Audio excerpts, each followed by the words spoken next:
Oh, good God.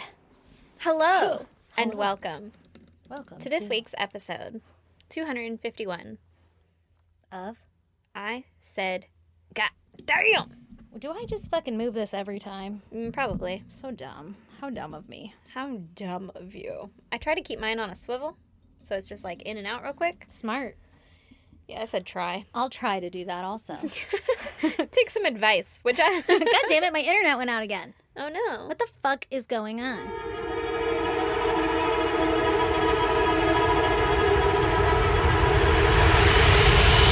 God damn! Anyway. Oh, we both have fucking mic dangles. We do.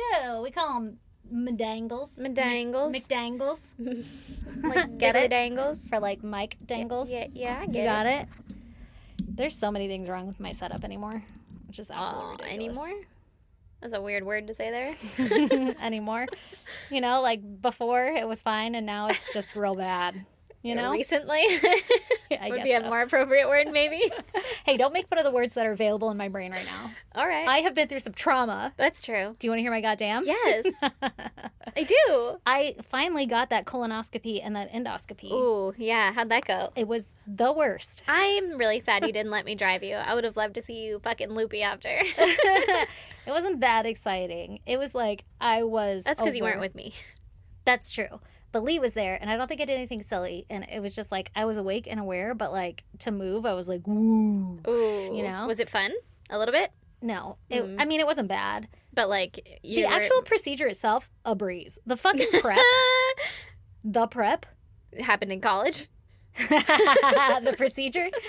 No, the prep was in college. Oh, the procedure. Yeah, no. That's why it was so easy. I got you. But I got you. Just kidding. No, the prep the fucking day before where you have to drink a literal gallon of laxative. That's terrible. And you just shit until it comes out clear. If you've never had a colonoscopy, FYI, this is what happens. You have to chug this god-awful, grotesque tasting stuff. Ugh. And they give you a flavor packet. And by the way, it's like the size of an emergency flavor packet into For a a gallon? gallon of water. You're like, and can it I get some Kool-Aid? does nothing. It did absolutely nothing. And I had to split it up over 2 days. So like the night before I started and then the morning of I finished. Yeah. Well, the night before I did like a little bit cold water. Like I had forgotten until the last second. I was like, oh shit, and I put my gallon of water in the freezer. Oh my God. So it was cold. It tasted cold. It tasted like what I would drink my water as. No Yeah. big deal. Fucking disgusting. It's like slightly slimy or something and Ew. bitter and gross and weird. And like it doesn't have, when you take a sip, you're like, it's not that bad. It's kind of salty and weird. But when you have to chug it, it's like I almost threw up so many times. Ew. So many times. There's no nice way to do it. And you have to do it 8 ounces every 10 minutes. And as soon as you 10 minutes? Every 10 minutes. This is like the Oh, you're power chugging. hour of shots. It's power hour of 8 ounces. That's a cup, in case you're wondering. Power hour of fucking laxatives. Terrible. Do not recommend. 0 out of 0. I went through exactly 1 roll of toilet paper. Oh my God. I had to use my kid's butt rash cream on my asshole because at one point it was bleeding. Sorry, guys. Another update on my asshole. Nobody wants to hear about this girl's dirty asshole. And it was actually pretty clean because that shit, you poop until it comes out looking like piss, basically. And it's just like waterfall peeing out. And it's like so much. Oh, this is terrible. It was traumatic. I'm not kidding. And you're not allowed to eat. So you're on a liquid diet, which means you're fucking starving. Yeah. And you can't leave I would set my timer for 10 minutes, immediately run to go shit because my body is very efficient. And the timer would go off while I was shitting. One time I was chugging laxative while shitting at the same time. And I'm like, this is so fucking dumb. Like, Couldn't you just wait until it's clear? Like, you only need a certain amount of laxative? it says all over the doc, like, there's multiple places where it's like, you have to drink the whole thing. Like, even if you think you're running clear, you have to drink the whole thing, or else you run the risk of going in, and they'll tell you have to reschedule if you didn't drink the whole fucking thing. Because then they'll see a chunk. I don't fucking know. Oh, my God. They're like, we don't want to deal with poop, so you have to go to extreme measures. I literally, honestly, the whole time I was chugging this shit, I was like, I cannot... You're supposed to start this in, like, your 40s or some shit, and I'm like 35, 36, I don't know how old we are. But anyway... I was getting cold sweats thinking about having to do this again in my 40s. Oh my God. I was like, I never want to do this again in my life. And I hadn't even had the procedure yet. This was just the prep. Oh no. 0 out of 0. Negative 800 out of 0. Awful. Awful, awful. And I'm not being a little bitch. It fucking sucked. There's a guy that I work with who's dealing with some stomach issues right now, and so he's had to do this like multiple times in the past couple of months. And he tells me about it all the time. He's like, I just mix it with some ginger ale or some Sprite. Like, I put a little bit of Sprite in it to make it, like, you know, give it a little something because the flavor packet isn't good. He doesn't do shit. A trooper about it. Well, you know, our friend Darcy has to do it all the time, too. Yeah. Oh, does she? That's terrible. She deserves an award. She needs a massage every night for the rest of her life for enduring this. And I swear to you, I'm not being a little bitch. It's just awful. Like, there's got to be a pill. I don't think that, there has to be a pill. I don't think that there is a physical way that I could get that much in my body. I mean, I guess it comes out. Honestly, give me a pill to make me shit myself, and I will chug that amount of water. I don't mind chugging the water. It's the weird shit. Yeah, it's the weird flavor. Like coating the back of my throat for some reason and reminding me of, like, you know when you throw up, like, orange Gatorade and it's, like, bitter? Yeah. Or like stomach bile and it just kind of hangs out on the back of your throat. It kept giving me that flashback. Every sip I'd take, it felt like I was swallowing vomit. And I'm like, this is atrocious. That sounds terrible. Oh my God, it was so bad. And I almost shit myself so many times because, like, you don't trust a fart. Absolutely not. Things are starting to come together now because Darcy likes sour beer. And that, to me, tastes like vomit. So maybe she likes it. Did she say she didn't like it? Maybe she was coaching me through the whole thing. She was like, "Your girl," yeah, but not helpfully. She was like, I was like, "Oh my God, it's gonna suck." Yeah, exactly. I was like, only 4 cups in, and she was like, "Girl, you got a long way to go." I'm like, "No." Oh no. No, but she was really helpful. Because she's the one who was telling me, her and Armand were telling me, like, it's just the prep that sucks. The actual procedure isn't that bad. So I really wasn't that nervous going into the procedure, which normally I'd be freaking the fuck out. Yeah, yeah. But when I got there, the actual procedure itself was super easy. They gave me some medicine. I passed the fuck out. And they had to do an endoscopy and a colonoscopy. So I guess they start with your mouth first because that'd be gross if you went the other way. And they didn't spit roast you? They don't do it at the same time? No, they do it at different times. Oh. But so I fell asleep with they'd have different doctors for different holes. No, same doctor. I'm pretty sure. Fuck, I don't know. I was out. So I passed the fuck out. The lady was like, some people stay awake and some people go to sleep. And I was like, Good night. I want a nap. Yeah. Yeah. And she's like, you're about to have the best nap ever. So I fell asleep. And when I come to, they're in the middle of the colonoscopy still. Oh, Jesus Christ. And I'm facing a different way in the room than I was when I fell asleep. This is different. And there's a television right in front of my face of what they're doing. So I was just like watching them move around my bowels. And then what was the worst part of the whole procedure, which really wasn't that bad, is it was a little crampy when they would, like, move around. Yeah. Like, they hit one point, and I kind of went, like, don't like that, you know? It kind of felt like when you really got to shit for a minute, but not at your butthole, but, like, in your stomach when it, like, cramps. Like period poos. When you're like, that's not going to be good.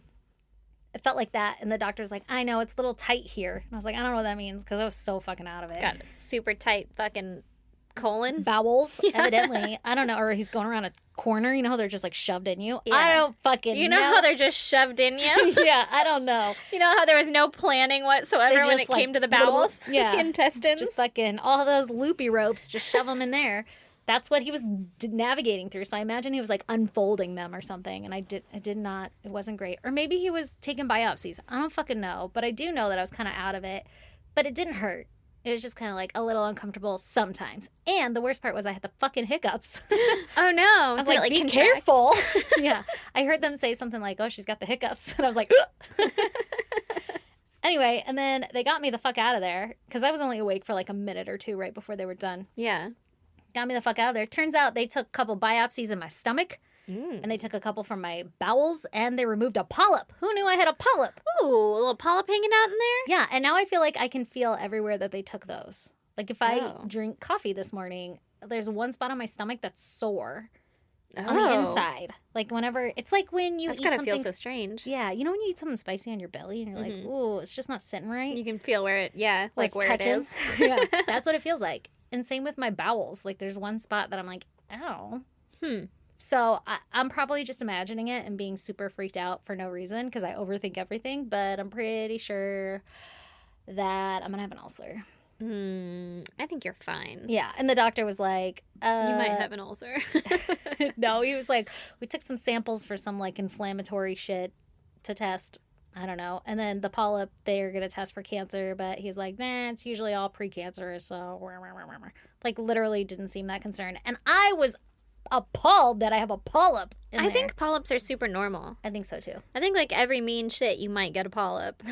And listen, I'm surprised I only had one. honestly. Anyway, so that's my update. If you ever have to get a colonoscopy or endoscopy, don't be afraid of the actual procedure. Be terrified of the prep. Wow, that sucks. That sounds super shitty. Yeah, it was very. And I had my first normal poop today, in case anybody was wondering. Aw, you're just like Hank. Yeah, He's pooping normal now too. He had nothing in his belly, and yeah, he's back and doing good for everyone who was Concernicus. Would you like to hear my goddamn? Yes. Let me set my cup down so that you don't hear ice fucking clinking around. It is simply the fact that my chickies are hatching. At this very moment. Actually, I think, well, when people are listening, yeah, maybe at this very moment. And they're coming in just a couple days, and I'm so fucking excited. Hold up. How do they know when they're going to hatch? I don't know. Like, do they hatch them? Yeah, they hatch them. Do they them or like do you just get them to a certain point? I think they like, They have know batches? they've been doing it for long enough. That makes sense. They're like, we have 80,000 chickens. So it's not like a pregnant lady where it's like, meh, Any day 9 now. months-ish. Yeah, well, I think it depends, but they know, like, within a couple of days, I guess. Or maybe Huh. they fucking hatch them. I don't know. Oh, okay. Sorry. I don't know. Anyway. Yeah, but that's all. I'm so fucking excited. And my little babies are coming. And Brandon already has the fucking chicken bug where he's like, let's get some more. Hell yeah. Yeah. You're like, yeah, load Yeah. them up. Let's He's get like, a bunch. I'm sad we didn't get any black and white ones. And I'm like, I'm sad too, man. Let's Should we get throw 'em one. on there? Yeah. And now he wants, because I told him, like, we're not eating these chickens. Even if they stop producing eggs, like, sorry about it. They are pets, right? They're mine. Fish Yeah. are friends, not food. Mhm. And he does not agree with that, but he's accepting it. He's allowing it. Mhm. And now he's like, well, this chicken coop was like super easy to build. And by super easy, I mean, all it takes is a couple weekends, fights, and a lot of money. And like, I don't know, 400 trips to Home Depot, I think, if I'm counting correctly.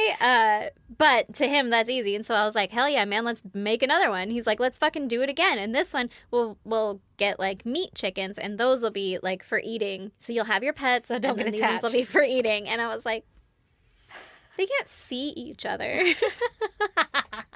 And know that, like, Well, see, my whole thing is like, yes, I'm all for chickens as pets, and I get not wanting to eat your pet, but if you know how long a chicken lives, and if it's in like the last year of its life, what if you just it out pretty quick and easy and then eat the chicken? Because you know, like, it's going to die anyway, and then instead of finding it all traumatic, you can give it its best last day ever, and then you could use all of the chicken. Like, if I were a chicken, I'd be like, use me. use me. I think it's gonna severely depend on how this whole thing goes. Okay, what if know? they're all assholes? Would you eat them? Maybe.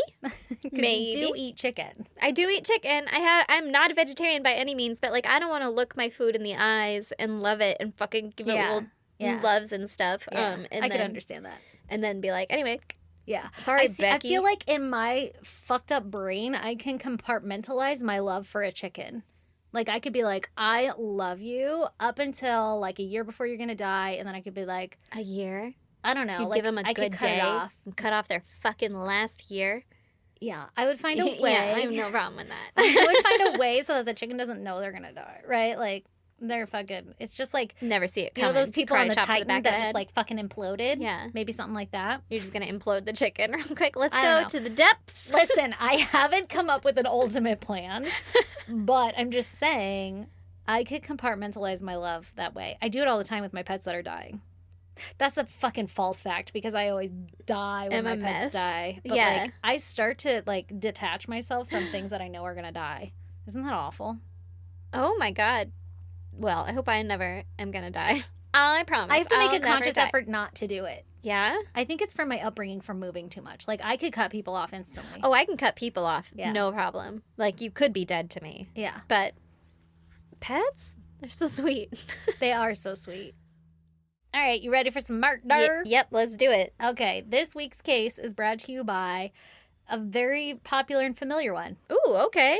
But, you know, interestingly enough, because I don't actually hold the credentials to own a fucking true crime podcast, I didn't know all these details. So I'm going to share them with you. Oh, because hell I yeah. bet you don't either. I bet I don't also. But I Yeah. remember when this shit happened. So, Really?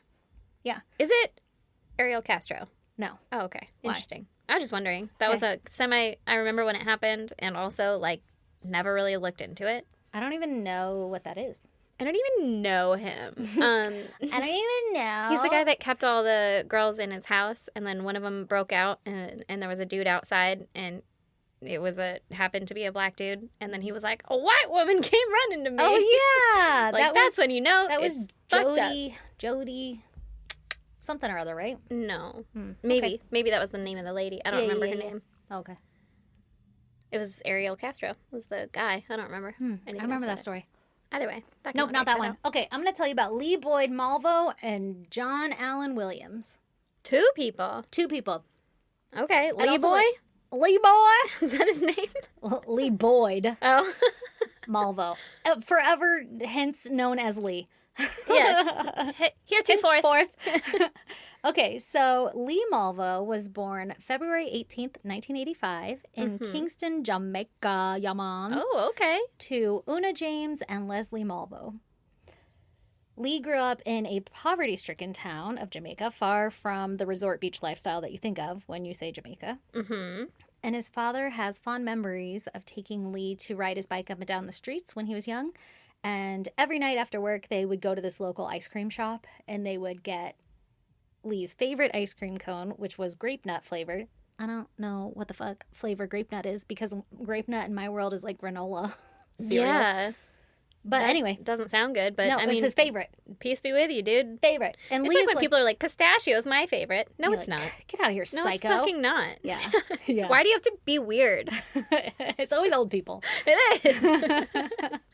Sorry, pistachio's your favorite. I know. I actually did a debate one day. Debate. One day in high school over how gross mint chocolate chip ice cream was. And I won. Just in case you're wondering. I was wondering. And also, I don't find that offensive. I really don't either, but I had to. Like, you Yeah. know when they put you on debate teams and Yeah. they're like, you don't get to pick which side you're on? Yeah, you You're just like, have to argue Yeah. and research your point or yeah, whatever. Yeah. I think I won solely on the reason that it's green. I don't really remember.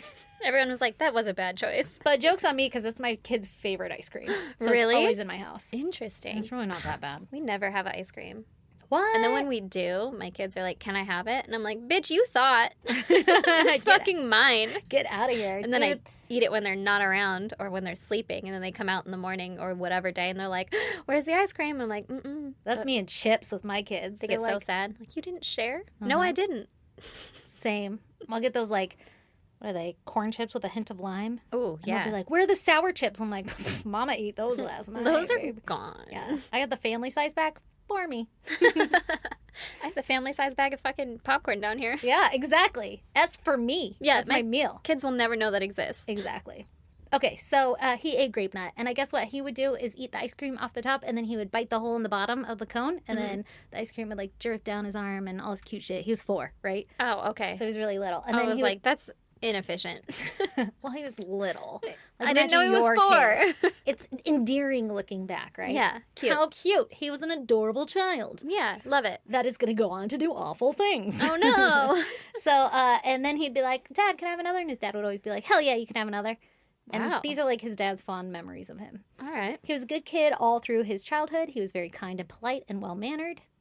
His father and mother separated when he was little because his father would get this. He was like a mason. No, is that what it's called when you do brickwork? Masonry? Masonry? Masonry? He What's did a masonry? Maybe he's That's a like where mason you wrist. Pray. I don't know. Masonry? Monastery. Monastery. God damn it. Hate it when I'm dumb. Anyway, okay, so he did some fucking brick. He built shit. He was right. into construction. He's a little bricklayer. That's what we'll call him. Indubitably. And so, you know, like I said, he grew up in this little poverty-stricken town, so there wasn't a lot of work there. So often what his dad would do is he would travel for work and he would send money back to the family. Okay. And at this point in time, right before his parents separated, his dad had gotten a job off the island building some casino or resort or some shit like that. And he would send $300 back of his paycheck all the Is that time. a lot? It was for them, yeah. Okay. I'm sure it still is. So he's away making money, sending back $300, which was enough for them to live on. Like in this poverty-stricken town, they had a nice, stable house. Yeah. Lee was doing great in school. The mom, I think, was a stay-at-home mom. She was very religious and very overbearing, is how she's described. And so, like, even though Lee wanted to do a lot of different things with his life. Like later on, I'll tell you he wanted to be a pilot when he grew up. His mom was like, fuck that. You're going to be a doctor or whatever. I don't know. Just like wanted different things for him, right? Mm-hmm. So there's always some sort of like conflict where his dad was pretty laid back in the parenting world, like every fucking dad is. It sounds pretty common. Yeah. But anyway, so his dad would go work off the island, send money back, and then his mom started to think that the dad was having an affair and that he had actually gotten a raise and wasn't sending the money back. And so she would constantly like nag him about it, right? Mm-hmm. And so one day he comes back to visit the family and his dad says like, I hated being away from my kid. I literally did it just so he could have a happy life. Aww. Yeah. His dad seems really nice, but also you never know, right? Like, yeah, I don't of know. course. You're fucking coming from It's also the dad's hindsight. retelling. Yeah, exactly. And the mom doesn't offer interviews often, but the dad does. Yeah. And so, of course, it's going to be however. His narrative. Yeah, exactly. So anyway, he comes back to visit. She's nagging him. And homie just punches her in the jaw. Dad does? Dad does. Knocks a tooth out.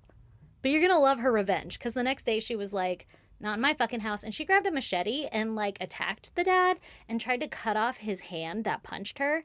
And she didn't successfully cut it off. He ended up in the hospital. I don't know if it affected his work or whatever, but like, goddamn, fucking goddamn, she's a bad bitch. Yeah, she is not playing that fucking game. So, not a great household, not a great situation. Seems like something maybe a kid shouldn't be around, but okay. Exactly. So, like I said, they separated after that incident. And Lee's mom took all of the money from the family's bank account when his dad was, like, working one day and then just moved her and 5-year-old Lee out of the house. And they lived in Jamaica up until he was 15. She didn't have any money, right? She ended up opening some store, like clothing store, grocery store, or something like that. And so that's what paid their bills. But they would bounce around from family to family or from home to home. So he didn't have a stable home living with his mom. And oftentimes she would have to leave for work, similar to what the dad did. So she would have to leave him with like friends or family. Oh, God, that sucks. Yeah, it's really sad. So it wasn't like a very stable childhood. Yeah. And the father didn't know where they were, right? Because she just scooped up and left. And when he came home and found everybody was missing, he was like devastated because he looked forward to his little boy and all that shit. And he would look everywhere for them and could never find them. So when Lee was around 10, he actually found his father. Like he went back to the street that his dad would always take him riding the bike on and go get the ice cream. And I guess they would also play dominoes on the street. Yeah. So Lee at 10 ran away from home, found his dad. And basically, his dad, like, lost his shit. Like, oh, my God, like, I miss you so much. It had been so long, 5 years since he had seen his little boy, right? That's so sad. I know. Well, I guess because of the instability of everything, Lee really wanted his dad to save him. Like, take me home. Take me back. I don't want to live with mom. She was very overbearing, made him go to a lot of Christian schools. He always did really well in school, and everybody loved him and said, like, he was a great kid. He was so polite to adults and parents and stuff like that and teachers. Yeah. But, you know, he just didn't have a stable life. And he remembered when I lived with my dad, I had a stable life. Yeah. And so he, like, basically, you know, begged to be taken back. And his dad was basically like, I don't think he realized the severity, or I don't really know. But his dad was like, I don't want her back in my life. Like, no way. Yeah. No way. We're not doing that. He's like, shit. Actually, it's been pretty chill without her. Yeah, like, I haven't had a machete attack in exactly 5 years. And I'd like to keep it that way. Yeah. But maybe it was one of those scenarios that once they broke up and separated, he realized how overbearing she was. Yeah. Or maybe he was just sowing his wild oats. I don't really fucking know. But I mean, any relationship that ends with a machete attack, not good. Probably not great. No. Even if it was like, oh man, I guess it was my fault. Yeah. Maybe just stay away from these people. Yeah, not the best. Yeah. And the father asked Lee, like, hey, tell me where you live. I want to be a part of your life still. Like, even though we can't live together, I still want to be a part of your life. But Lee was terrified to tell him anything because he knew he'd get in a lot of trouble by his mom. So he would never tell his dad where he lived. Also, when he was bouncing from school to school, like living with his mom between 5 and 15, she would put on enrollment papers that his dad was deceased. And his dad found out later, and he was like, oh shit, my kid thinks I'm dead. That's But sad. eventually he found out he wasn't and went looking for him, right? Yeah. Okay, so at the age of 15, Lee's mom gets offered a job, and so they have to move to Antigua. And they do that. Where the fuck is that? It's fucking around there. I don't know. Okay. Somewhere around there. Sure, yeah. Should have Googled it. All right, fair enough. It just sounds like it's in Canada to me. No, but no, I it's don't like in know where anything Jamaica. is. Okay. There's like Montego Bay, Antigua. Yeah. I wanna take you to Jamaica, Montego, baby. Why don't we go to Antigua? Just kidding. Anyway, it's one of those jobs that she had to take again to like be able to pay for shit. Yeah, got it. Also, Critty, that is singing. What? What'd she say? It was that TikTok. Aaron's singing. Oh. Also, I want to note about bouncing around from house to house. A lot of the times when his mom would leave and the family would like take over caring for Lee, they loved him so much that they wanted to adopt him. Aww. Like, he was a great kid. Yeah. And it was right before his mom came to like get him from Antigua. He was living his best life. The family was like, do you want me to adopt you? And he was like blown away, like, abso-fucking-lutely. I would love that. Like, he didn't really like living with his mom. Yeah. And then his mom showed up one day and she was like, the lady was like, oh, look who's at the door. And so Lee comes running in all excited, thinking it's a surprise. And when he saw it was his mom, his face just like dropped and he started crying. And he's like, don't let her take me. Yeah. Oh, that's so sad. And then she took him to Antigua. And the lady was like, dude, that's your mom. Like, I Yeah. can't take you. You got to go with your mom. Yeah. So, really good kid, right? In Antigua, he attended a Seventh-day Adventist school, which is a Christian school, Okay. which was known... Seventh day? Is that Sunday school? Must be. I don't fucking know. Okay. It's Jamaica, man. Things are different. Things are different. They're way more laid back there. Everything's like a Christian school or some shit. I'm sure it was like... Because she always tried to get him into fancy schools. So Yeah. I'm sure this is like how you get into like a charter school or something. Yeah, like a private school or something. Yeah, exactly. But he was known for being very smart, very friendly. However, his mother left him to live on his own because she had to go take a job, like out of town or whatever. And so he was living in a single room plywood shack without electricity and running water. So times were fucking tough for him. Cool. Yeah, that sounds fucking awful. Great. And he's 15. It was in Antigua where Lee met a man by the name of John Allen Muhammad. And he lived about a block away or so and kind of took him under his wing as his son. So John Allen Williams, he was actually born in Baton Rouge, Louisiana on December 31st, 1960. Okay. So he's like, I don't know, 30-something years older than him. Yeah. Roughly. I don't know, a little less than 30. And he grew up in New Orleans and joined the U.S. Army in the mid-1980s. In 1987, he joined the Nation of Islam and changed his surname to Muhammad. And for those who are not aware, the Nation of Islam is a black nationalist organization that combines elements of traditional Islam and black nationalist ideas and promotes racial unity and self-helping among African Americans. That obviously was a Google fucking thing. Yeah. Definition. But just so we're all aware, there's many critiques about the religion, but we're not here to discuss that. Yeah. So I guess we're here to discuss it a little bit. John was married and had had children, but he and his wife were separated and he lost custody of those kids. Oh, and then he was like, check this out. I found one. Found one. His name is Lee and he lives in Jamaica. Yeah, exactly. Yeah. Well, John had a history of domestic violence and he was known to be very controlling and manipulative. Rude. So maybe not the best role model for Lee. Yeah. But when John saw that this custody battle with his children was going wrong back in the U.S., he scooped them up and flew them to Antigua. So he was on the run. Uh-oh. Yeah, that's what brought him there. So he had 3 children there living with him. And then he finds Lee and he's like, hey, why not make it 4? Yeah. Were his kids roughly the same age as Lee? I think one was because it mentioned that they often like hung out and played video games or some shit together. Okay. But I don't know. I didn't write down their ages. It's a little bit weird for a grown man to be taking interest in a teenage boy. Right? When you have your own okay, so teenage here's the children? thing. Everybody who knows John was like, he absolutely fucking loved his children. Like, Yeah. to have them taken away is the worst thing you could do for him. He was a good dad, despite all the other shit. Despite all the abuse. Allegedly, he was a good dad. And when he was in Antigua, everybody was like around the neighborhood. All the kids took to him. He was very fun, but also would discipline them. Like, he'd be like, drop and give me 50, like shit like that. But it was like to better them. Yeah. Like, And I'm so- doing this for you. Yeah. And so, like, all the parents and stuff in the neighborhood really liked him. Okay. And he was trusted. Mm-hmm. he became a local hero, actually, because he'd always offer help and advice to not only the children, but the people of the village. So, like, if they... Bro, sort your own shit out first. You're on the run. Right? You're gonna offer advice to people? Nah, Oh, what you gotta do is buy 3 extra tickets. No birth certificates. Also, dodge security. Bail. Yeah. You're not far off, because he literally does, like, fraud U.S. immigration documentation for people. And he's like, for the right price, I can get it for you anywhere from $1,000 to $3,000. Oh my gosh. But he also could fix shit because he was like a mechanic or some shit. I don't know. He knew how to fix things and make parts. So if something broke in the town, he could always fix it and repair it. Yeah. So he was literally like this local hero. All right. And like I said, he started forging these immigration documents. So he was like the go-to guy. Yeah. He's got all your fucking needs. Exactly. And so he had offered Lee's mom, because Lee's mom knew that he was hanging out with John, and Lee's mom was comfortable with it. Like, John was a good influence on him. Yeah. And so he offered Lee's mom, like, I can forge these documents for you to go work in Florida as a U.S. citizen, and you can make so much more money for your family.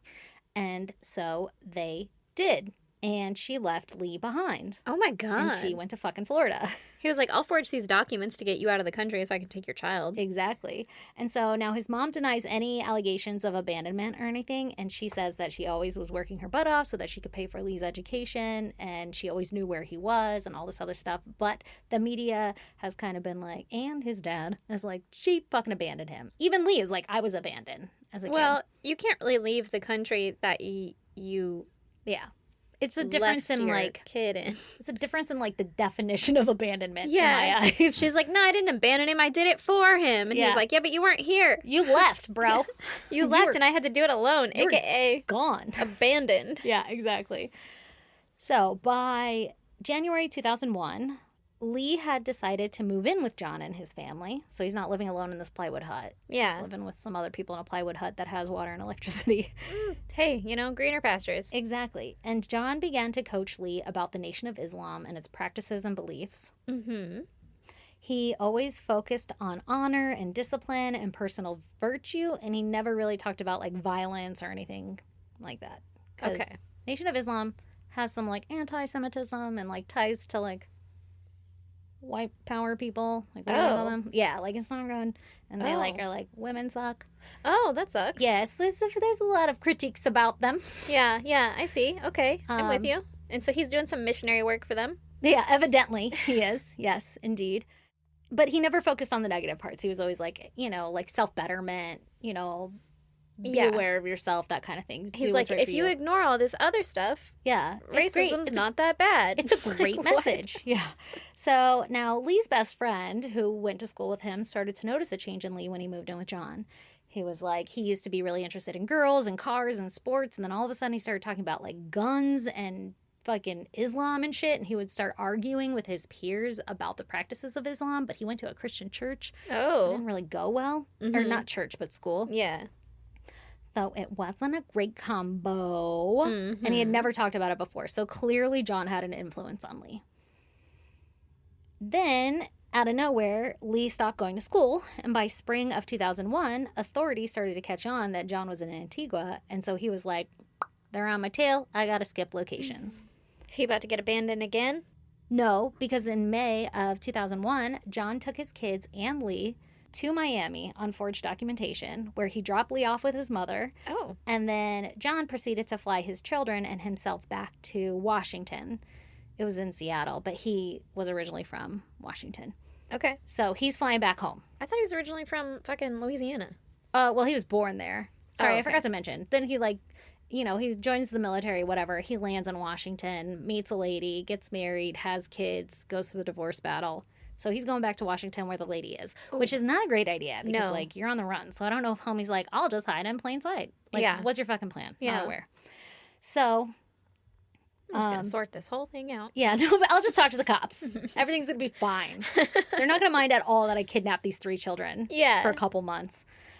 So while in Florida, Lee thrives and he enrolls in high school and he wanted to go to college and become a pilot. But the problem was that he didn't have a social security number to be able to go to college and take like the SATs and shit. And so Lee's mom was like, well, what if we ask John to legally adopt you and then you'll be issued a social security number and you can go to school and become a pilot and all this cool shit. And so Lee was like, I love this idea. That's great. I love John. I'm sure he'll do it. No big deal.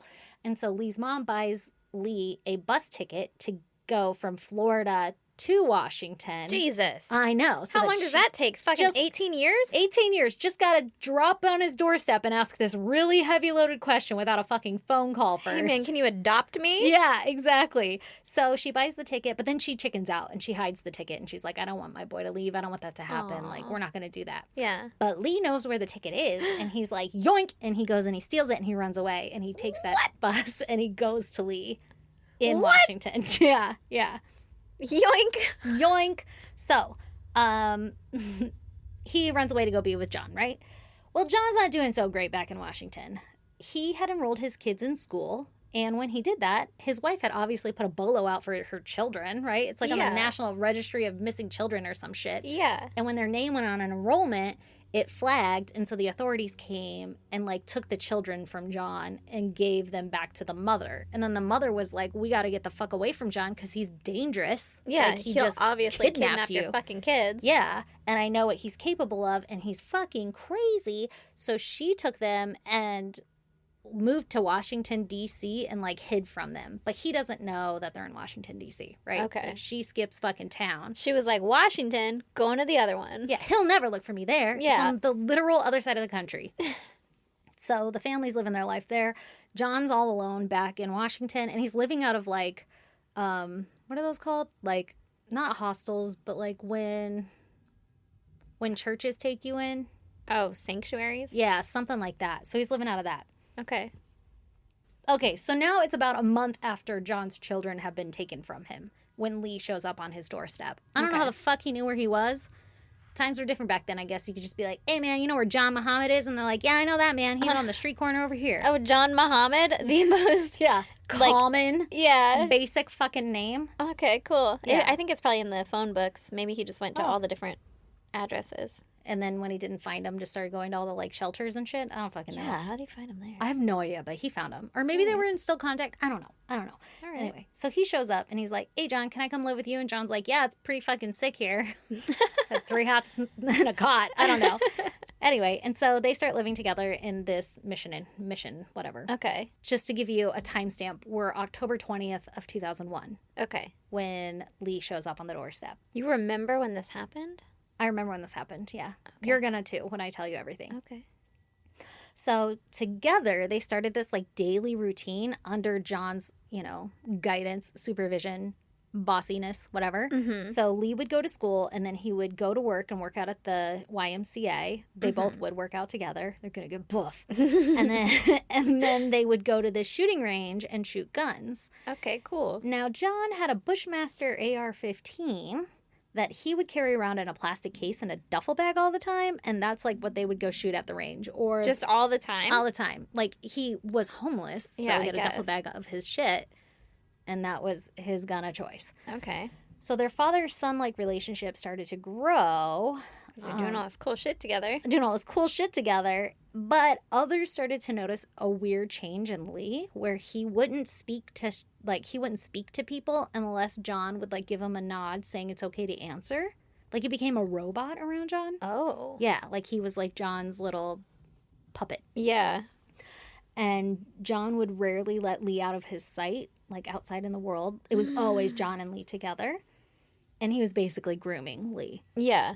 Sounds like it. John would also play these tapes at night to get Lee to go to sleep. And they started off with just like sleepy time music with some teachings of Islam mixed in. Mm-hmm. But after some time, they started to morph into these like weird homemade brainwashing tools with hate speeches and more aggressive and vengeful version of the world filled with like racially hateful speeches and shit. Like was like getting Lee amped up and telling him this world is awful and, you're a black man in this world and this is what you got to do and blah, blah, blah, blah, right? Oh, God. The common messages in these tapes were that America hates blacks and that all prisons were filled with mostly black men, and anyone not in prison is basically forced to go be in the military. Like, America is not for you. Which, not far off. Yeah, I mean... But pretty aggressive.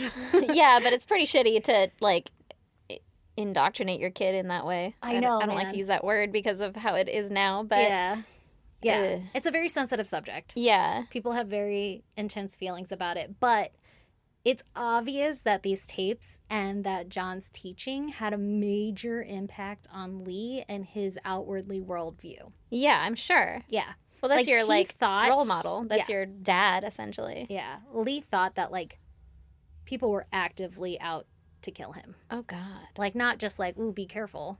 Yeah. This world is fucking against you. But it was like, they're in this bush and they're going to kill you, so be ready. It's like war, you know? Yeah. This poor kid. I know. He's like 16 at this point? 2001. He was born in... 85. So he's like 14. Something like that. 16. Yeah, he's like 16. Something like that, yeah. He's in his, like, younger mid-teens. He's very impressionable. Yeah, that's what I'm thinking. And you get that teenage rageness. Ooh, rageness is bad, yeah. So, in hindsight, psychologists have worked with Lee and have looked at this scenario, and they're like, oh, no doubt that during this time, all of this stuff that was being put into Lee's mind and what he was being forced to do put him in a disassociative state. So that's why he was like a robot, you know, like, and he didn't know what to do, and he would look to John to know what is the right answer, what do I do? That's really sad. And he wasn't like himself anymore. Yeah. He was like a shell of who he was. Brainwashed. Mm-hmm, exactly. Meanwhile, Lee's mom, her name is Una, by the way. I said it earlier on, but just so I don't have to keep saying his mom. Una, she's on the hunt for her son who ran away. Yeah. And she kept calling, trying to reach Lee, but she could never get a hold of him because he's at like a missionary or whatever. And then one time, she finally gets through to John, and John basically was blunt and said something along the lines of like, I have a job to do and I can't rely on a cokehead to get it done, so bye. Was she a cokehead? I have no idea what that means. I have no idea. Okay. Yeah, but he just like, later.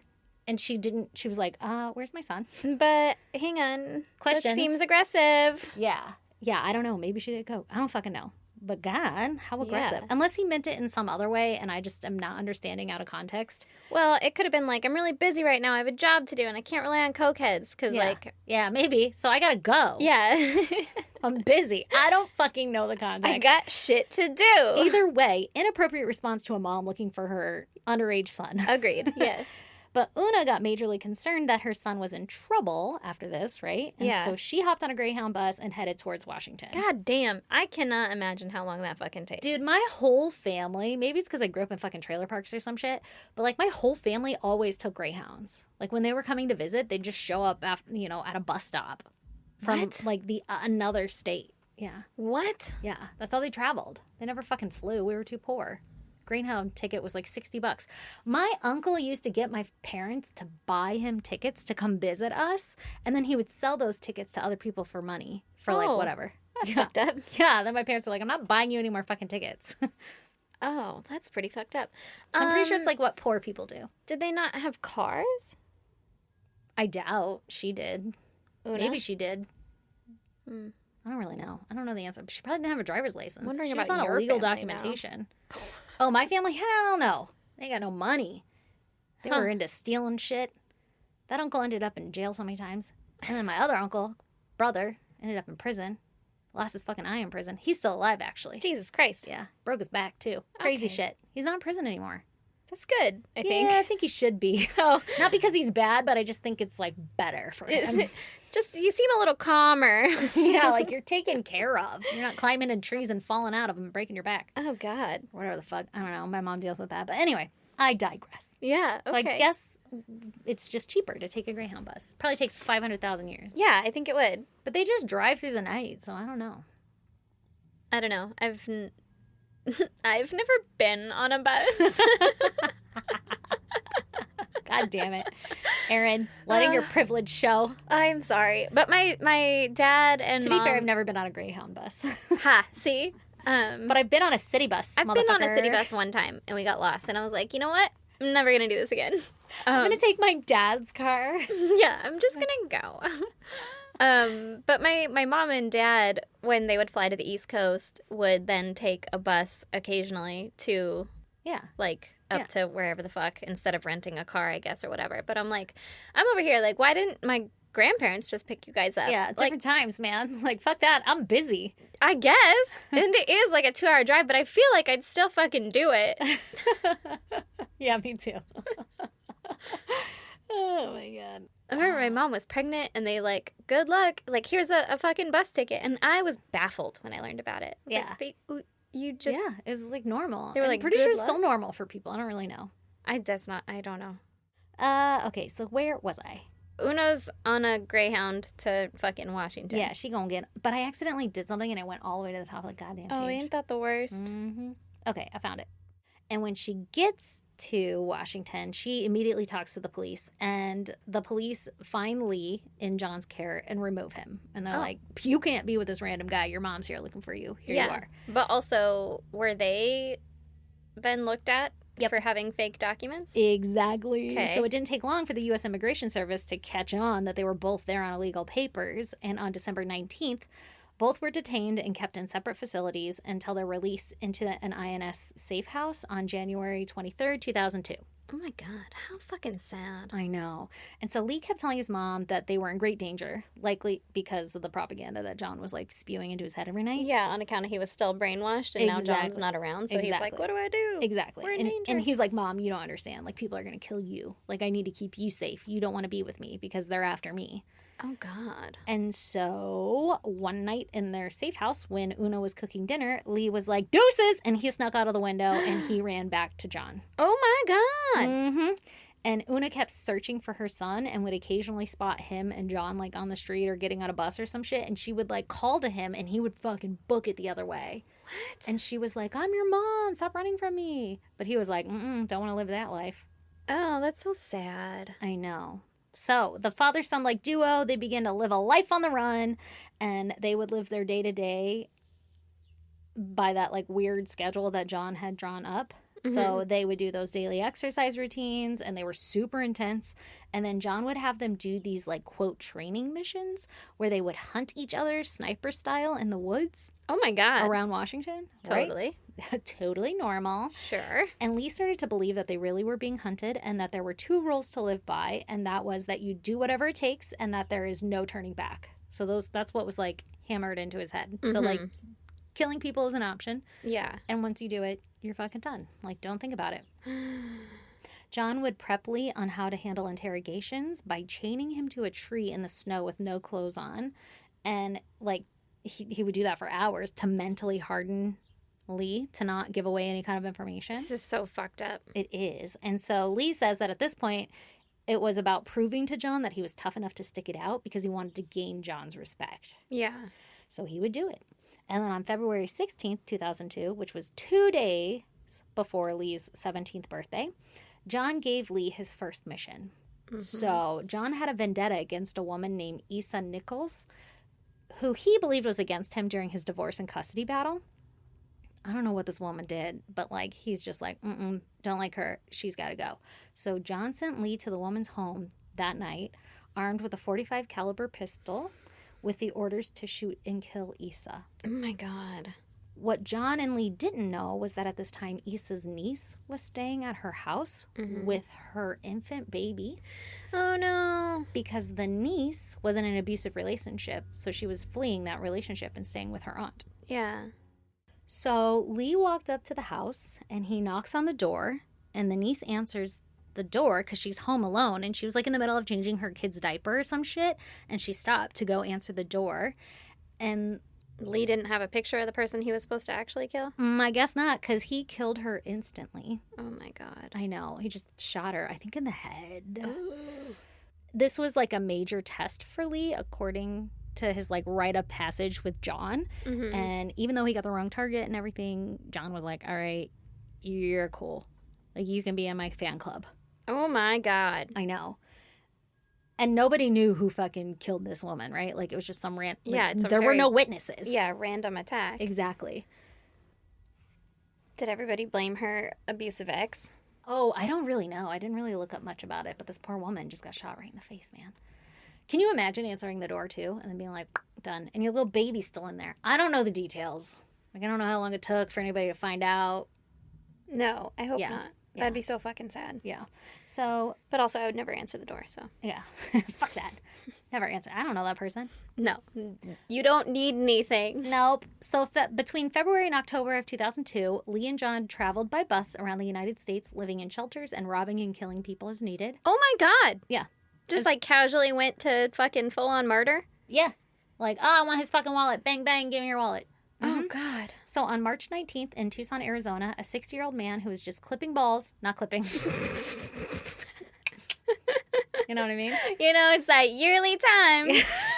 Gotta trim up my ball sack. Gotta trim them back. Who else need a little clipping? Rather, he was chipping balls. Oh, okay. At a golf course. And he was murdered by the duo. Then on September 5th in Clinton, Maryland, a restaurant owner by the name of Paul LaRufa was shot 6 times with a .22 caliber handgun and robbed for $3,000 and a laptop.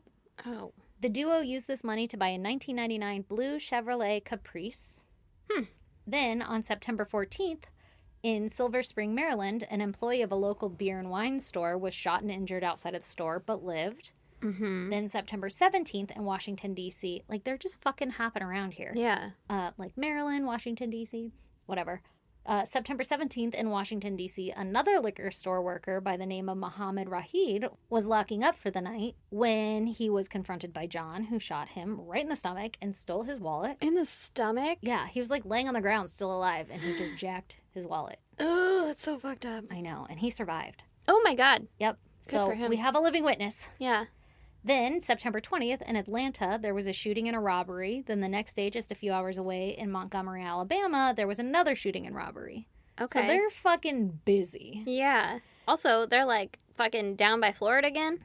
Oh, yeah, they're just hopping all over the place. Okay. I think, and friends of John also think, that he's out to go find his family because he's looking for them actively and he can't find any information on them. So I'm wondering if he's thinking like, oh, she always said something about over here, so he's like going to the East Coast, or I don't know. Yeah. He's like actually looking for them, and these other people are kind of just. He's using to pay for his way. Yeah. Oh god, how sad. So 3 days later, after the September 20th shooting, a woman by the name of Hong Im Bellinger was getting into her car in a parking lot of her work in Baton Rouge, Louisiana, when she was shot dead with a .223 caliber rifle. I think this is the Bushman AR-15. I don't know for sure because I don't know guns that well. Mm-hmm. But that seems like a lot of caliber. It is a lot of caliber. It's big. During this time, John and Lee were staying at John's sister's house in Baton Rouge, so they were close by. And it was here that John told Lee his ultimate plan, where he wanted to extort the U.S. government for $10 million by randomly killing people around Washington, D.C. Obviously. He's like, I have a great idea. If I start killing people, they'll pay me to stop killing people. Mm-hmm. And Lee was like, great idea. Profit? Yeah. Yes. So, anyway, his plan was then to use that money to change the world by buying a big compound in Canada or Africa and starting a utopian community of 70 black boys and 70 black girls. They would all be educated in the proper ways of Islam, and then when they became of age, they would be sent back out into the world to spread the word of Islam and help change the world for the better. It only takes 70 of each to do that. Why 70? No idea. Also, where is he going to get them? Like recruits? I feel like Is he gonna parents are just breed going to be them? like, here's a kid. Yeah. I don't Put this know. one in your program. Yeah, I'll take this. I have no idea. I have no idea. But like I said, friends close to John were like pretty sure that he's just saying that's his master plan of extortion, but really he's trying to find his ex. Yeah. And he's telling Lee that this is what we're going to do. Yeah, well, he's also brainwashing him to think that, like, that's okay, and... The world is after him and all that Yeah, other so stuff. it makes more sense this way. Exactly. Like, to tell him that. During this time also, John had found out where his ex was living in D.C., and he would often go stake out her house in her neighborhood with Lee. He would just sit in his little fucking car How fucking creepy. and watch her. Witnesses in her neighborhood later came out and claimed that they saw John in his 1999 Chevrolet Caprice in the neighborhood on several occasions. That's so creepy. Yeah. Now, Lee, when he was alone, would basically be himself, and he could be self-directed or whatever. But if John was in the room, he became the robot, and he did what John told him to do. Yeah. Lee later confesses that the only way he was able to get through the crimes was by zoning out and just following the commands. Oh, God. And also the teachings he had endured at the hands of John taught him how to desensitize himself. Yeah. And, like, from the present moment, and to discipline his emotions. Like, that's what John was teaching him in all of So these he's just things. making a little murder bot. Precisely. But he's also doing murdering. Because John was the one that shot the store clerk in the stomach who lived. John does, I think, a majority of the murdering. Yeah. And Lee just does it when he has to. Oh, ordered God, by John. that's so fucking sad. So Lee had realized what he was doing was wrong, and he wanted out. And at one point, he contemplated suicide. Oh, that's sad. I know. Oh, that poor kid. Like, you can't do that. That's fucked up. But also, I feel so bad for him. yeah. Yeah. He was kind of dealt a real fucking shitty hand, yeah. So when they were in Baton Rouge at John's, like, cousin's house or whatever, I don't fucking remember, his family member's house, John's niece lived there also, and Lee became close with the niece, and he had written the niece a letter basically saying, like, I am doing terrible things. Like, I don't understand what's wrong with my life. Like, why did God deal me this hand? My life has been shit from the very beginning. Aww. And he had tried to kill himself in that house. He went into the bathroom with a gun and was going to shoot himself in the head. And he just couldn't bring himself to do it. Oh, that's so sad. Mm-hmm. Also in that letter, he was saying, like, you know, I was dealt such a shitty hand. I finally found somebody to help take me under their wing and care for me, and he's turning me into a killing machine. Like, what the fuck am I here for? Yeah. So here comes the shooting frenzy that John and Lee would go on. You thought that was bad. It's going to get worse. And the media, like, they would earn their media title of the DC Beltway Snipers. Oh, okay. I knew it would all click into place. So here we go. The list of all the killings are like best guess scenario on who was shot first and whatever, because this is obviously put together by a massive investigation. But keep in mind that in each one of these shootings, Lee and John would hide in the trunk of that Chevrolet Caprice, and they would shoot their victims from the trunk of this car. So I guess the back seat cover came off, and they would crawl into the trunk of the car, and they had hollowed out like a hole that was above the license plate into the side of the trunk lock on the back of the trunk. And that's where they were shooting their victims from. So nobody could ever tell, like, where the shooting or the bullets were coming from. Oh, God. So there were never any witnesses of the shooter or anything. And nobody fucking thought to think about a bullet coming from the back of a trunk of a car. Yeah. Right? So it took a while for investigators to catch these guys. Okay. Also, because of their method of sniper-style assassination, they left behind very little evidence. Yeah. So, victim one. James Martin, who was a 55-year-old program analyst at NOAA, was killed on October 2nd, 2002, in a parking lot of a Shoppers Food Warehouse grocery store, which was located in Glenmont, Maryland, while he was walking across the lot with his shopping cart. Just fucking shopping. Bam, shot. How fucked up is that? This whole thing is terrifying to me because, like, all of their victims were random. Yeah. Except for, like, Issa. Yeah.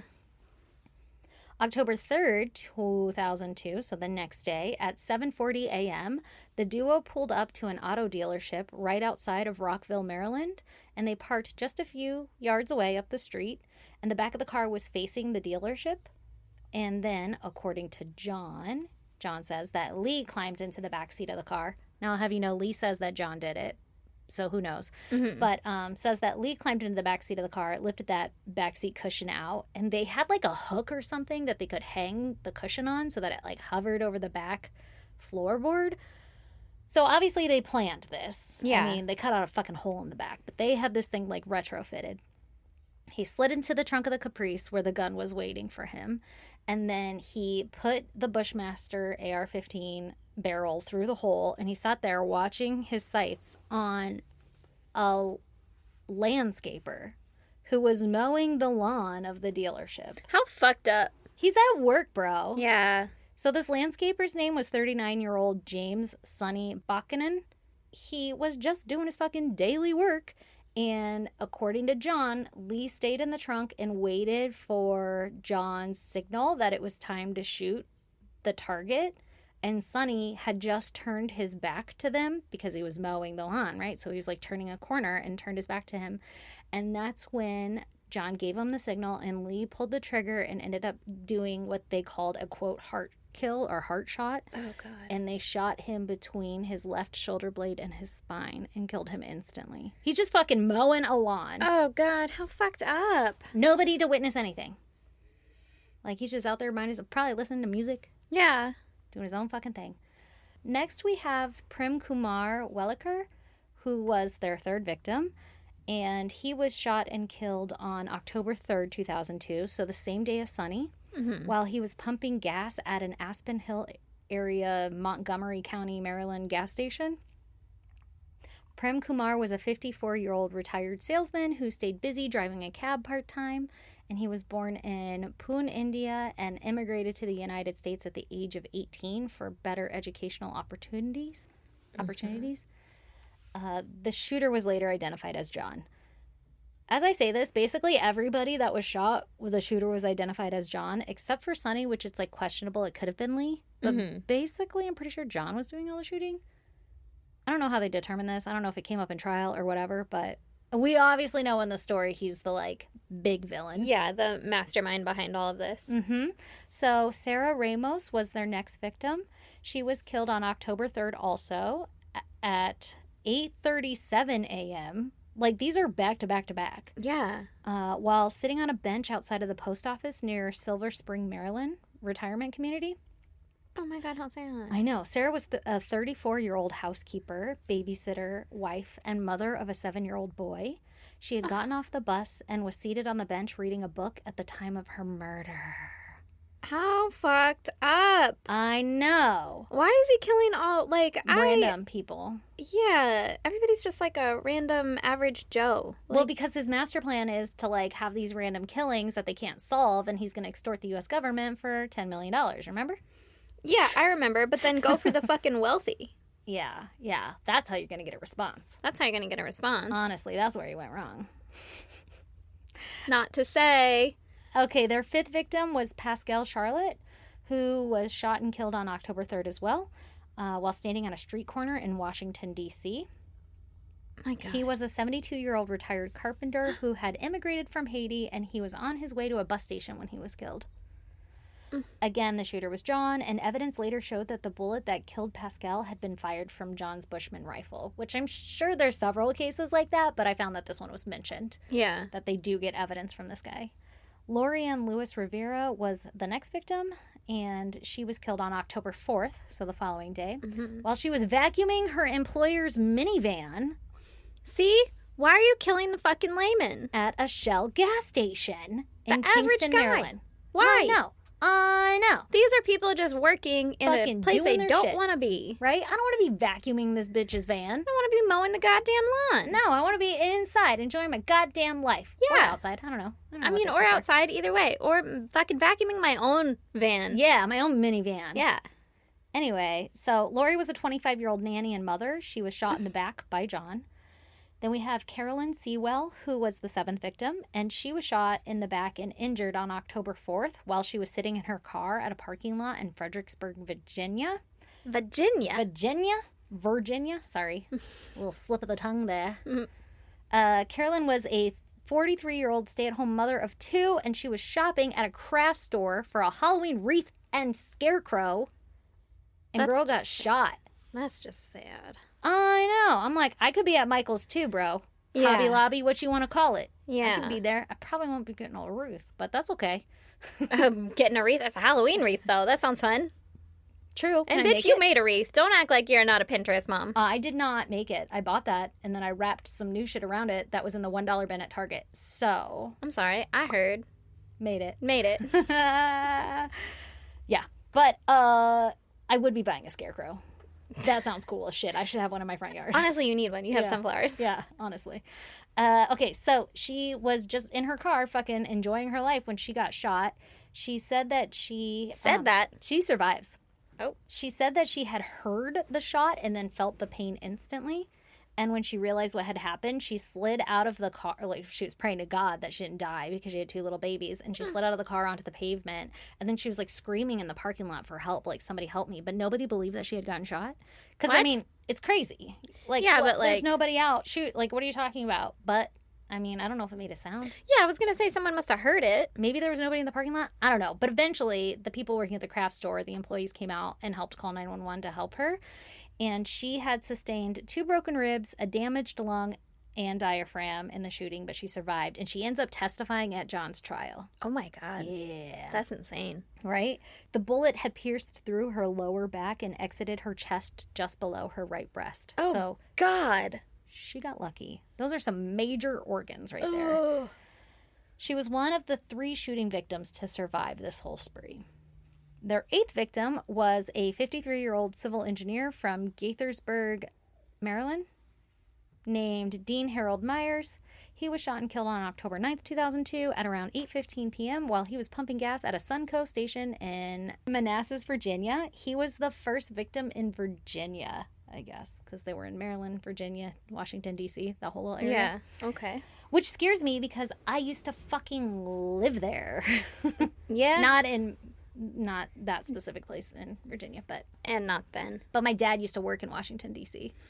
Oh, shit. So we live pretty fucking close. That's so fucking but scary. This is 2002, and I lived there in like fucking 93, 94. Yeah. It's You a were little bit with of time. me back in 2002. That's right, girl. Now, their 9th victim was Kenneth Bridges, and he was a 53-year-old businessman from Philadelphia, Pennsylvania. He was shot and killed on October 11th, 2002 at around 9:30 a.m. while he was pumping gas at an Exxon station near an entrance to Interstate 95 in Fredericksburg, Virginia. Okay. Fucked up, man. They're targeting gas stations. Yeah, why? Ain't nobody safe. I bet it was easy to, like, be People pull up all the conspicuous. time. Yeah. Yeah, and you're just another random car. Right.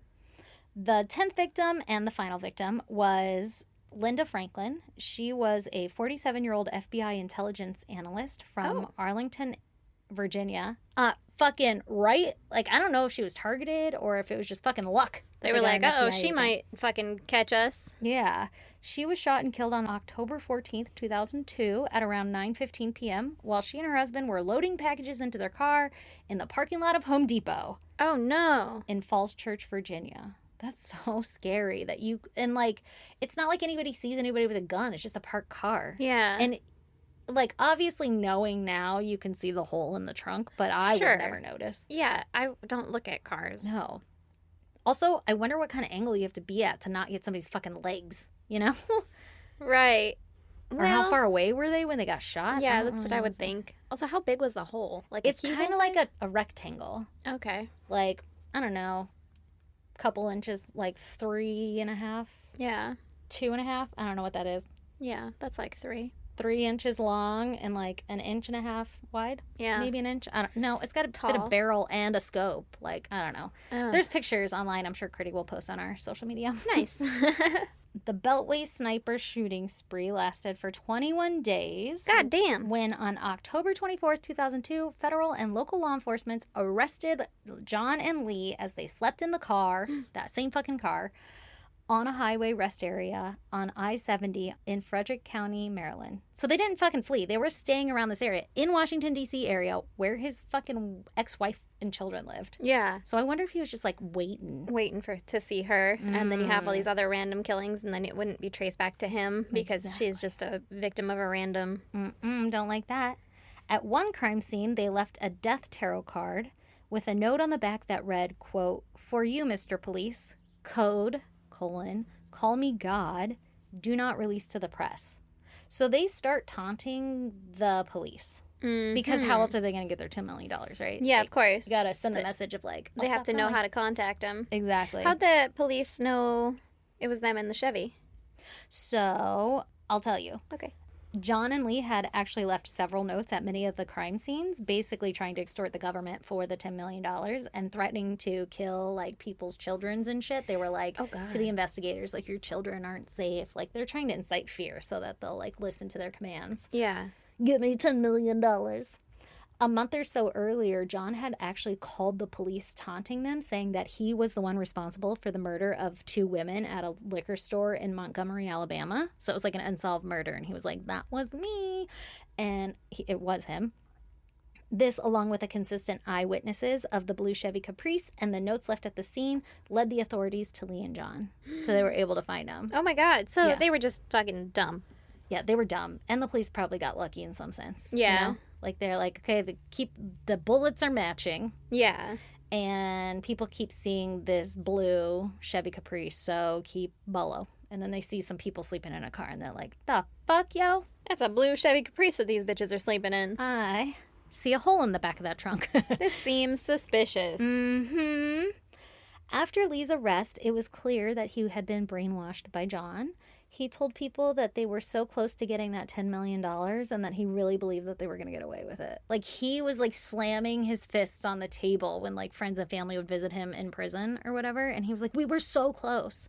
And they're Oh my like, God. you were not. Yeah. There was no way you were going to get any money. Like, they didn't even fucking realize they were connected. Like, what are you talking about? Yeah. So John must have been, like, spewing a bunch of shit to him. I'm sure. Well, they knew they were connected. But you know what I mean. Like, Yeah. It wasn't like John really thought they were about to get that fucking briefcase of money or some shit. Yeah, no one was in communications negotiations with millions of dollars. Mm-hmm. No way, no way, no way. Also, where do you drop it off? Because they'll just arrest you then. Maybe that's what happened. I don't really know. Wire transfer. Does that exist in 2002? Yeah, for sure. All right. Yeah. It's existed for a while, I'm pretty sure. So anyway, since John's arrest, he remained silent, except for one time he spoke up in trial, but it was basically a bunch of like unhinged ramblings about his radical politics, and it was barely about the actual crime itself. Oh, gosh. So they were probably like, let's not let him take the stand anymore. Yeah. I don't know for sure, but that's what I would say. He seems a little unhinged. Yeah, I don't think it's smart for him to talk. You know, he really loses you when he opens his mouth. Yeah, it's not going to help his situation. Uh-huh. On November 17th, 2003, John was convicted of 2 counts of capital murder, and he was sentenced to death and was executed in 2009. Now, I'm pretty sure he actually got sentenced to a bunch of other counts of death or whatever. Okay. You know, like, there was a lot of murders here. But, yeah. You know, he gets the death penalty. He's put in jail or prison for a long, long time. Okay. So John's last meal, well, not that long because he was executed in 2009, but his last meal was chicken with red sauce and cake, and he declined to make any last statements. So we really don't know that much from John's perspective. All we have is what Lee says. So Lee was tried on 2 counts of murder for the murder of 47-year-old Linda Franklin at the Home Depot parking lot in Falls Church, Virginia. And I guess they tried him for this murder first because Virginia has, like... It's like one of 19 states that allows for the execution of juveniles. So they were like, let's do this one first and see if we can get the death penalty. Oh, my God. Yeah. On December 18th, 2003, he was convicted and sentenced to just life in prison. But he got like multiple life sentences. I think it was like 6 other life sentences or something like that. Yeah. For all the other murders he committed. In prison, he worked with a therapist to gain his identity back. And he now speaks with his Jamaican accent again because he had lost it in working with John. Oh my like God. on purpose. Yeah. And I guess all people's accounts were like, you wouldn't know he was from Jamaica. Like, he was really good at faking it. Wow. In fact, in Jamaica, when he was living with John, John would tell everybody in the neighborhood, like, this is my son, Lee. And John was from the United States. So whenever Lee would talk, there was this one couple at, like, an electronics store that had caught Lee making a comment like that is common in Jamaica. Like, I don't remember what it was, like something like it's mine or something like that, but she stopped and looked at him and was like, you're not from America, like, you're Jamaican. And they just kind of dropped it. So like, he was really changing his identity to be he was literally a different person. Yeah, he's trying to be John's son. Exactly. So he gained back his identity in working with therapy. He attended college and he basically got all A's in prison. He did admit to having trouble sleeping at night because those tapes would play in his ear all the time. So he'd wake up in the morning angry and, like, with all of these beliefs of these radical ideas again. So, like, people would visit him and he'd be, like, really remorseful and really upset because he's like, I got dealt a shitty hand. Like, I get why I'm here. I deserve to be here. But, like, it's not my fault entirely. I was tricked, basically. I was brainwashed. Yeah. And then the next day he'd be like rambling all this spewing hate and bullshit again, and the people would be like, what the fuck, man, like, you're not like that. And he'd be like, I know, it's like in my head when I go to sleep, this shit, it's just like I've been conditioned. They couldn't give him like fucking happy shit to fall asleep to? I don't know. maybe they should. Let's try and, like, counter that. Well, remember, prison isn't really about reform around here. That's true. They're just like, you stay over there and stop it. Ew, don't like that behavior. More time. Yeah, exactly. So Lee realizes he will be in prison for the remainder of his life, but as his old personality returns, he says he wants to make a positive impact on the world from prison, and he just doesn't know what that is yet. He also has appealed for, like, parole or some shit. I think it was, like, in pretty recent, like, in the 2020s. He like, was brought up for parole but denied, so I doubt he'll ever get out. Oof. And I actually didn't know any of the shit about any of the Before? Yeah. I've seen a documentary on it, and I didn't know anything about the before. Oh, really? Yeah. I haven't even seen a documentary on it. See, I just remember my dad being like, oh, shit, it's crazy. Like, you don't want to be driving on the freeways. There's somebody shooting people from the freeways. That's how he explained it to me. And I was like, that is terrifying. But then he said it was in D.C. because we used to live there, right? So he's still tied. Like, he's got people there he knows and shit. And I was like, well, then I don't fucking care. Yeah. And he's like, Dad, I don't care about that at all. Yeah. I was like, sorry your 13? friends are in danger. I was like 13. I didn't realize what was going on. Yeah, you know? yeah. And then it came out that they were shooting. I remember my dad was the one to tell me. Obviously, I wasn't reading the news and shit at 13, and we barely had the internet. Exactly. And he was the one to tell me that they were shooting it from the trunk of the car, and I just remember being like, what the actual fuck? That sounds hard and scary. Like, you would never know. Yeah. It was December, so it was cold. Oh, fair. Anyway, that is the story of the Beltway Snipers. Well, that's terrifying. Yep. Thanks for that. Hey, you're welcome. Sorry that took a million years. But if you want to check out pictures pertaining to this case, go to isgdpodcast.com. Nope, don't go there, because there's nothing there yet. But there will be. Probably. Someday. We're starting to get our shit together. We're starting. I've been doing a lot of podcast shit. Yeah, I talk to people. You have. You have. I started the website thing and updating it, and then I got nasty messages from somebody, and so then I went down a rabbit hole. Did? Yeah, you were there. I don't remember this. It's okay. Okay, anyway. And then I went down that rabbit hole instead of finishing. Yeah, smart. I was like, I'll engage. Oh. If you would like to check out pictures pertaining to this case, go to our social media. We are on Instagram, Facebook, Twitter, and TikTok. Our handle is at ISGD Podcast. If you want to leave us a review, please do that. That'd be awesome and great. Even if you just star us, that'd be pretty cool. That would be pretty cool. 5 stars is preferable, but you could be honest. I don't give a flying fuck. I just want to know what you guys think. Also, you can email us at isgdpodcast@gmail.com. Or if you want to snail mail us, you can do that at P.O. Box 2764, Spring Valley, California, 91979. 9. And my friends, that is all. That's it and that's all. Toodle noodles. Bye. Oh, I gotta do your trick. Swing out, don't push it. Mm-hmm, It feels so risky. Yours might be. Oh, it's so hot. It's real hot. Turn that fan on. Oh, you got it, girl. Let me just stop this shit.